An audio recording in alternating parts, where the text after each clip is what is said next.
നമസ്കാരം, പ്രവാസി മലയാളിയിലേക്ക് സ്വാഗതം. ഇന്നത്തെ പ്രവാസി വാർത്തകൾ ഒറ്റനോട്ടത്തിൽ. സൗദിയിൽ പ്രതിദിന കോവിഡ് രോഗികളുടെ എണ്ണം 500-ന് താഴെ എത്തിയിരിക്കുന്നു. അതോടൊപ്പം തന്നെ മരണസംഖ്യയിലും ക്രമാതീതമായ കുറവാണ് ഇന്ന് രേഖപ്പെടുത്തിയത്.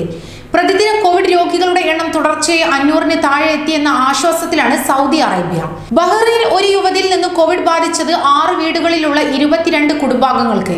32-കാരിയായ സ്ത്രീയിൽ നിന്ന് 22 കുടുംബാംഗങ്ങൾക്ക് കോവിഡ് ബാധിച്ചതായി കഴിഞ്ഞ ദിവസം ആരോഗ്യ മന്ത്രാലയം വെളിപ്പെടുത്തി. കോവിഡ് സ്ഥിരീകരിച്ച യുവതിയുടെ സമ്പർക്ക പട്ടിക പരിശോധിച്ചതിൽ നിന്നാണ് 6 വീടുകളിലുള്ള 22 കുടുംബാംഗങ്ങൾക്ക് കോവിഡ് ബാധിച്ചതായി കണ്ടെത്തിയത്.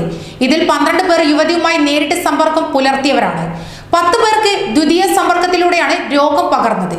കുടുംബാംഗങ്ങളുടെ ഒത്തുചേരലാണ് കോവിഡ് വ്യാപനത്തിന് കാരണമായെന്ന് ചൂണ്ടിക്കാട്ടുന്നു. ദുബായിൽ കോവിഡ് സുരക്ഷാ മാനദണ്ഡങ്ങൾ പാലിക്കാതെ പ്രവർത്തിച്ച 8 സ്ഥാപനങ്ങൾക്ക് കൂടി പിഴ ചുമത്തി. 13 കടകൾക്ക് താക്കീത് നൽകി.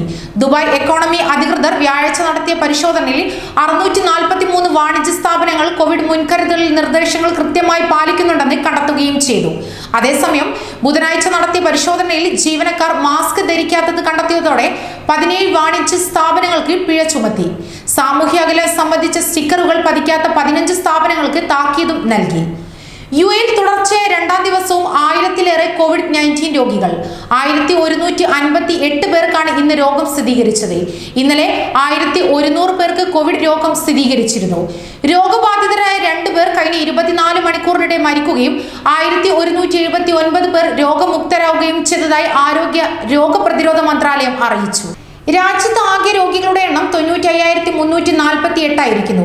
രോഗം ഭേദമായി ആശുപത്രി വിട്ടവർ 84,903. ആകെ മരണം 421. ചികിത്സയിലുള്ളവർ 1024. പുതുതായി 91,234 പേർക്ക് കൂടി പരിശോധന നടത്തിയപ്പോൾ 1,158 പേർക്കാണ് പോസിറ്റീവായത്. ഇതുവരെ 96 ലക്ഷത്തിലേറെ പേർക്ക് രോഗപരിശോധന നടത്തിയതായും അധികൃതർ പറയുന്നു. ദുബായിലെ ജുമൈറ ബീച്ച് റെസിഡൻസിന് സമീപം ഒരു ബോട്ടിൽ തീപിടിച്ചു. വെള്ളിയാഴ്ച രാവിലെയാണ് തീപിടുത്തമുണ്ടായതെന്ന് ഉദ്യോഗസ്ഥർ അറിയിച്ചു. തീപിടുത്തത്തിൽ പൊള്ളലേറ്റ ഒരാളെ ഉടൻ തന്നെ ആശുപത്രിയിലേക്ക് മാറ്റുകയും ചെയ്തു. രാവിലെ 9:23-നാണ് ബോട്ടിന് തീപിടിച്ചതായുള്ള വിവരം സിവിൽ ഡിഫൻസ് അധികൃതർക്ക് ലഭിച്ചത്. ഉടൻ തന്നെ അൽമർസ ഫയർ സ്റ്റേഷനിൽ നിന്നുള്ള അഗ്നിശമന സേന അംഗങ്ങൾ സ്ഥലത്തെത്തി തീയണച്ചതായി ദുബായ് സിവിൽ ഡിഫൻസ് വക്താവിനെ ഉദ്ധരിച്ച് ഗൾഫ് ന്യൂസ് റിപ്പോർട്ട് ചെയ്തു. സ്കൈ ഡ്രൈവിന് സമീപമാണ് തീപിടുത്തമുണ്ടായത്. രാവിലെ 10 മണിയോടെ തീ നിയന്ത്രണ വിധേയമാക്കിയെന്നും ഒരാൾക്ക് പരിക്കേറ്റതായും സിവിൽ ഡിഫൻസ് വക്താവ് കൂട്ടിച്ചേർത്തു.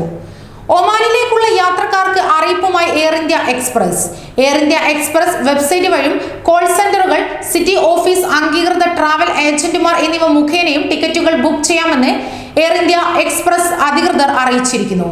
മസ്കറ്റ് വിമാനത്താവളത്തിലെത്തുമ്പോൾ യാത്രക്കാർ നിർബന്ധമായും കോവിഡ് PCR ടെസ്റ്റിന് വിധേയമാകണമെന്നും വിമാന അധികൃതർ അറിയിച്ചിരിക്കുന്നു. അതേസമയം മസ്കറ്റിലേക്ക് യാത്ര ചെയ്യുന്നവർക്ക് മുൻകൂർ PCR പരിശോധനാ ഫലം നിർബന്ധമില്ലെന്നും അധികൃതർ കൂട്ടിച്ചേർത്തു. സൗദിയിൽ കോവിഡ് പ്രതിസന്ധി കാരണം ജോലി നഷ്ടമായവരുടെ എണ്ണം 4 ലക്ഷം കവിഞ്ഞിരിക്കുന്നു. ഇതിൽ 2.25 ലക്ഷത്തിലേറെ പ്രവാസികളാണ്. 1 കോടിയിലേറെ പ്രവാസികളാണ് സൗദിയിലുള്ളത്. പ്രതിസന്ധി മറികടക്കാൻ 31 കമ്പനികളിലൂടെ 1 ലക്ഷത്തിലേറെ ജോലികൾ സൃഷ്ടിക്കാൻ മന്ത്രാലയം തീരുമാനിച്ചു.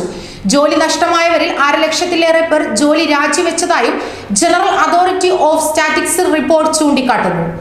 സൗദിയിലെ പ്രവാസികൾക്ക് മേൽ ഏർപ്പെടുത്തിയ ലെവി അടുത്ത വർഷം തുടരും. 3 ഇരട്ടിയാക്കി വർദ്ധിപ്പിച്ച വർദ്ധിത നികുതിയിലും മാറ്റമുണ്ടാകില്ല. കോവിഡ് കാരണം ബജറ്റ് കമ്മിറ്റി കുത്തനെ കൂടിയ സാഹചര്യത്തിലാണ് തീരുമാനം. എണ്ണവില ഇടിഞ്ഞതും എണ്ണേതര വരുമാനം കുറഞ്ഞതും സാമ്പത്തിക രംഗത്തെ ബാധിച്ചിരിക്കുന്നു. ഈ വർഷം പ്രതീക്ഷിക്കുന്ന ബജറ്റ് കമ്മി 298 ബില്യൺ റിയാലാണ്.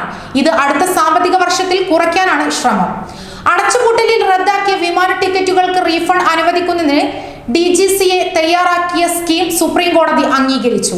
മാർച്ച് 25-നും മെയ് 24-നും ഇടയ്ക്ക് യാത്രയ്ക്ക് അടച്ചുപൂട്ടൽ പ്രഖ്യാപിക്കുന്നതിന് മുൻപ് ബുക്ക് ചെയ്ത ടിക്കറ്റുകൾക്ക് അടുത്ത വർഷം മാർച്ച് 31 വരെ പകരം ടിക്കറ്റ് ലഭിക്കുകയും ചെയ്യും.